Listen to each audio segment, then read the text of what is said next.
Hello everyone, আসসালামু আলাইকুম। আপনাদের সকলকে স্বাগতম আমার মোরগ মুরগি হাঁসের খামারে। এখানে নিয়মিত পরিচর্যা ও ভালো খাবারের মাধ্যমে স্বাস্থ্যবান পাখি প্রস্তুত করছি। আমাদের খামারে দেশি ও সোনালী জাতের মুরগি ও শক্তপোক্ত মোরগ এবং তাজা হাঁস রয়েছে। সবকিছুই একদম প্রাকৃতিক পরিবেশে বড় হচ্ছে, কোনো ক্ষতিকর ওষুধ ছাড়াই। ফার্মটা শুরু করেছিলাম ছোট্ট পরিসরে। স্বপ্ন ছিল নিজের হাতে কিছু একটা করব। আলহামদুলিল্লাহ, আজ আমি অনেকটা পথ এগিয়েছি নিজের পরিশ্রম এবং আপনাদের দোয়ায়। এখানে প্রতিটি হাঁস মুরগিকে খুব যত্ন সহকারে পালন করা হয়। কোনো ক্ষতিকর কেমিক্যাল বা ওষুধ ছাড়াই আমরা এগুলো পালন করে থাকি। আমার হাঁস মুরগিকে প্রতিদিন সকালে সময় মতো খাবার দেওয়া হয়। চালের কুড়া, ভুট্টা, গম এগুলো ভাঙাই আমরা খাতে দিই। আর এগুলো খুবই স্বাস্থ্যসম্মত খাবার। হাঁসগুলো ভেসে বেড়ায় স্বচ্ছ পানি, পরিষ্কার পানি, আর মুরগিগুলো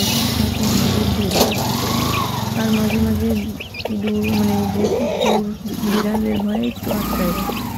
তাছাড়া আমার হাঁস মুরগিগুলো ছাড়াই থাকে। মাশাআল্লাহ, আমার ফার্মের অনেকটা পথ উন্নতির দিকে আগাচ্ছে। আপনাদের দোয়া থাকলে ইনশাল্লাহ আরও অনেক আগাতে পারবো।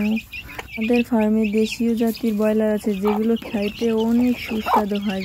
একদম দেশি মোরগ বা মুরগির মতো স্বাদ হয়। এগুলো আমাদের নিজেদের ফার্মে আমরা নিজেরা পালি। এগুলো কোনো ফিড বেশি দেওয়া হয় না, ওষুধপাতি। এজন্য নিজেদের হাঁস মোরগ মুরগি দেশি মোরগ মুরগির মতো খেতে লাগে। কিভাবে আমার হাঁস মুরগিগুলোকে আমি খাওয়াই তা তো আপনারা দেখেনি। আর আমার হাঁস মুরগিকে আমি ওষুধ খাওয়াই না, কোনো ধরনের কেমিক্যাল দিই না, যেগুলো খেয়ে ওরা স্বাস্থ্যবান হতে পারে বা মোটা হয় এরকমের আমি খাওয়াই না। আমি একদম প্রাকৃতিক উপায়ে হাঁস মুরগিগুলো পালি। মুরগির বাচ্চাগুলো আমি মাশাআল্লাহ অনেক মুরগির বাচ্চা হয়েছে নতুন, এগুলো সেল করবো। ফার্মে মাশাআল্লাহ অনেক প্রজাতির হাঁস মুরগি আছে, মুরগির বাচ্চা। কিন্তু এখন এগুলো দেখানো যাচ্ছে না, বিলের ভিতরে আছে হয়তো। আমি একটু দেখালাম আপনাদের ছাড়ার সময়। আপনারা এরকমই সুন্দর সুন্দর ভিডিও পেতে আমার চ্যানেলটি সাবস্ক্রাইব করে লাইক কমেন্ট করে আমার পাশে থাকুন। আর আপনারা কীরকম ভিডিও চান অবশ্যই কমেন্ট করে জানাবেন।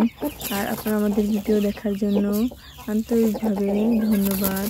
আরও নতুন কিছু ইউনিক কিছু ভিডিও নিয়ে আমি আপনাদের মাঝে হাজির হব ইনশাল্লাহ। ততক্ষণে নিজেদের স্বাস্থ্যের খেয়াল রাখুন, সুস্থ থাকুন, পরিবেশকে সুস্থ রাখুন, আমাদের সাথে থাকুন। আর এই ভিডিওটা কেমন হয়েছে অবশ্যই লাইক কমেন্ট করে জানাবেন। আর আপনারা ভালো থাকেন। আল্লাহ হাফেজ।